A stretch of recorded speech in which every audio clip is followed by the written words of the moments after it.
कहानी है वैंडम नामी एक आदमी की जो एक फोटोग्राफर है। वो एक सुनसान इलाके में आया है जहां उसे पूरे सूर्य ग्रहण की पिक्चर्स लेनी थी। सड़क खत्म होने के बाद उसे इस इलाके में परफेक्ट फोटोज लेने के लिए काफी चलना पड़ता है। सूर्य ग्रहण के पहले वो अपना सेटअप लगा चुका था। सूर्य ग्रहण की पिक्चर्स लेने के बाद उसे शाम होने के पहले पहले इस इलाके से बाहर निकलना था।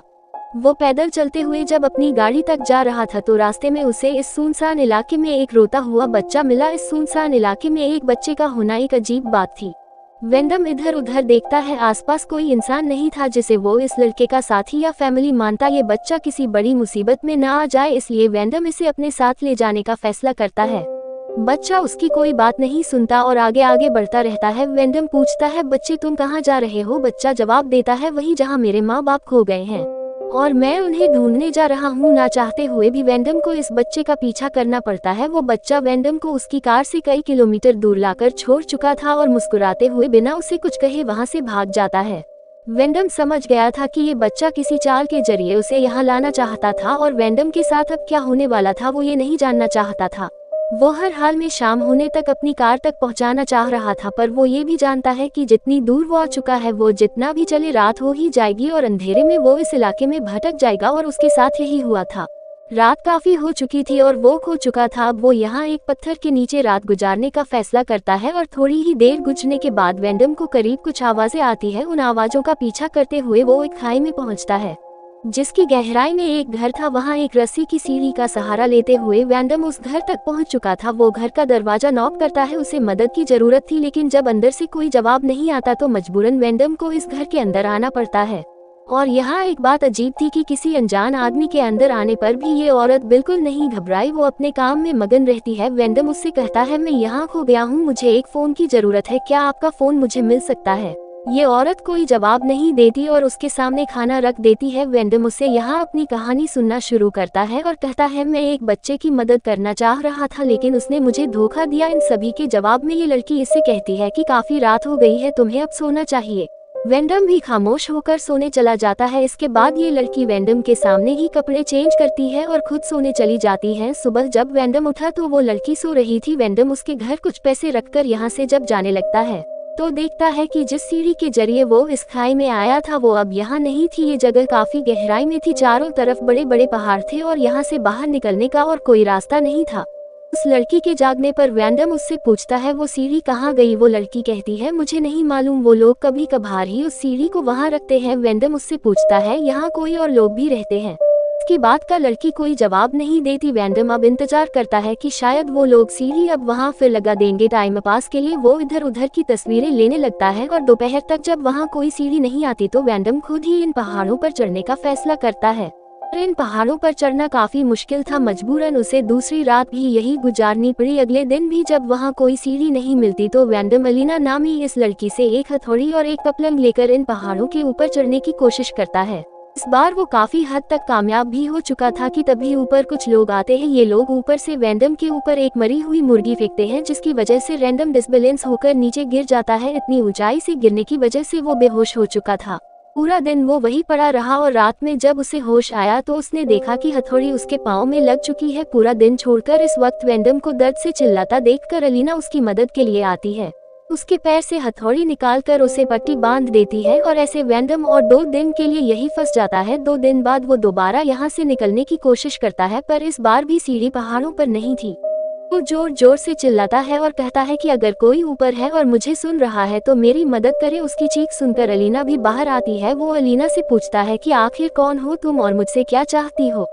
घबराते हुए वैंडम से कहती है, मैं तुम्हारा ख्याल रख सकती हूँ, मैं तुम्हें खाना दे सकती हूँ। वैंडम कहता है, मुझे खाना नहीं चाहिए, मुझे बस अपनी जिंदगी में वापस लौटना है। अलीना यहाँ वैंडम के करीब आने की भी कोशिश करती है।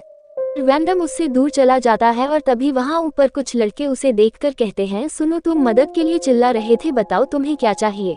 ये देखकर वैंडम बहुत ज्यादा खुश होता है और कहता है, मुझे बस रस्सी चाहिए जो मुझे यहाँ से निकाल ले। ये लड़का उसे ये कहकर यहाँ से चला जाता है कि मैं रस्सी ढूंढ कर लाता हूँ, तुम मेरा यहाँ इंतजार करना। वैंडम बहुत खुश था, उसे एक उम्मीद नजर आई थी। कुछ देर बाद रस्सी भी उसको दे दी जाती है। वो लड़के वैंडम से कहते हैं कि इस रस्सी को अपने इर्द गिर्द अच्छे से लपेट लो। वैंडम भी उसे अपने इर्द गिर्द अच्छे से बांध लेता है और वो लड़के उसे ऊपर की तरफ खींचना शुरू करते हैं।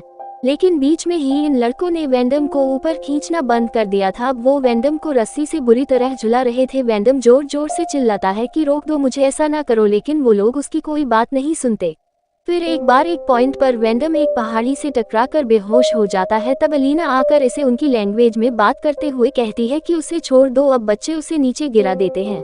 वैंडम को जब होश आया तो वो अलीना के बेड पर था। वो दोबारा यहाँ से बाहर जाने के लिए खड़ा हो जाता है। उसके जख्म अभी भरे नहीं थे, वो आगे जा नहीं पाता और वहीं जमीन पर लेट जाता है।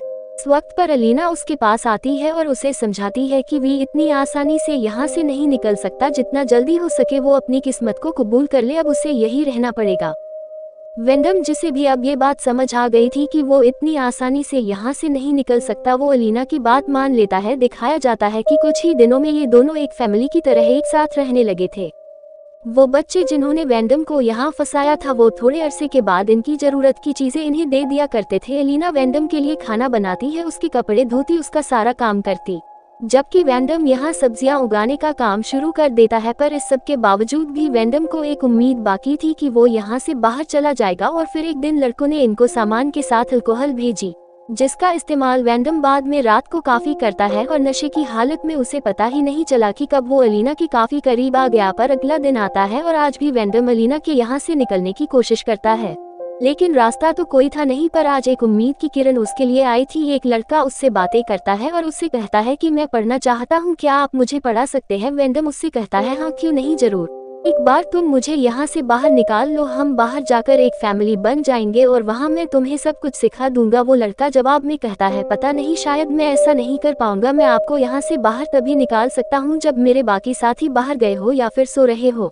लेकिन हाँ मैं आपकी मदद जरूर करूंगा, आप तैयार रहना। वैंडम कहता है हाँ क्यों नहीं, जरूर। उनकी इन्हीं बातों के दौरान ऊपर उसके साथी ने उसे वैंडम से बातें करते हुए देख लिया। अब जब वैंडम घर आता है तो अलीना उसे बताती है कि वो प्रेग्नेंट है, जो सुनने के बाद वैंडम काफी परेशान हो चुका था। काफी अरसे का वक्त गुजर चुका था, लेकिन वो बच्चा जिसने कहा था कि वैंडम की मदद करेगा वो अभी भी नहीं आया था। और एक रात उन्हें ऊपर से लड़कों की आवाज सुनाई देती है, जिस पर अलीना बताती है कि वो लड़के अपना कोई रिचुअल कर रहे हैं। वैंडम की अगली सुबह अलीना की रोती और चिल्लाती हुई आवाजों से होती है। जब वो बाहर आता है तो देखता है कि वो लड़का जिसने वैंडम की मदद करने को कहा था, उसको इन लोगों ने मारकर ऊपर पहाड़ों में लटका दिया था। और उसे ही देखकर अलीना जोर जोर से रो रही थी। वो वैंडम से कहती है कि ये मेरा बच्चा था और तुम्हारी वजह से मारा गया। वो गुस्से में होती है और एक लकड़ी का टुकड़ा उठाकर वैंडम को मारना शुरू कर देती है।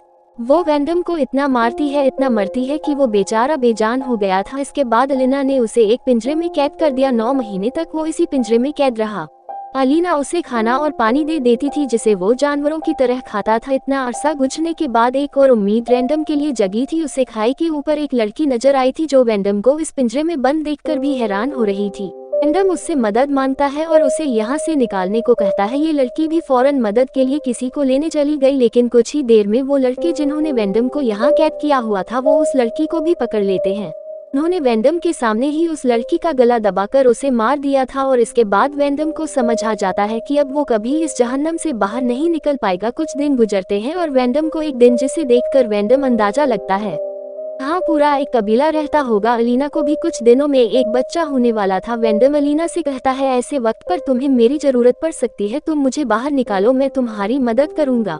लेकिन अलीना ये कहते हुए उसे मना कर देती है कि नहीं, मैं सब कुछ संभाल लूंगी, मैं पहले भी ये काम कर चुकी हूँ। और अलीना का जवाब सुनने के बाद वैंडम उससे कहता है प्लीज मुझे इस जेल से बाहर निकालो, मुझे इस जेल की जिंदगी से आजाद कर दो, और अगर तुम ऐसा नहीं कर सकती तो मुझे मार दो। अलीना ये सारी बातें सुनते सुनते यहाँ से चली जाती है और वैंडम यही बातें बार बार चिल्ला रहा था। कुछ दिन बाद दोबारा अलीना वैंडम के पास आती है। वो उसका पिंजरा खोलकर उससे कहती है कि प्लीज मेरी मदद करो, मैं बहुत मुश्किल में हूँ। वैंडम ना चाहते हुए भी उसकी मदद के लिए बाहर आ जाता है, लेकिन वो खुद भी इतने दिन इस पिंजरे में रहने की वजह से ठीक से चल नहीं पा रहा था। आज वैंडम देखता है कि वो सीढ़ी यहाँ पर मौजूद थी, जिसके जरिए वो यहाँ से बड़ी आसानी से निकल सकता था।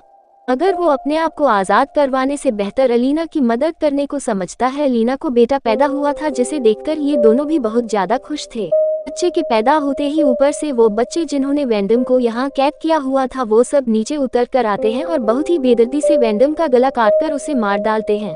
वैंडम की लाश वहीं पड़ी आज तक सड़ रही है, जिसे दिखाते हुए ये कहानी यहाँ खत्म हो जाती है।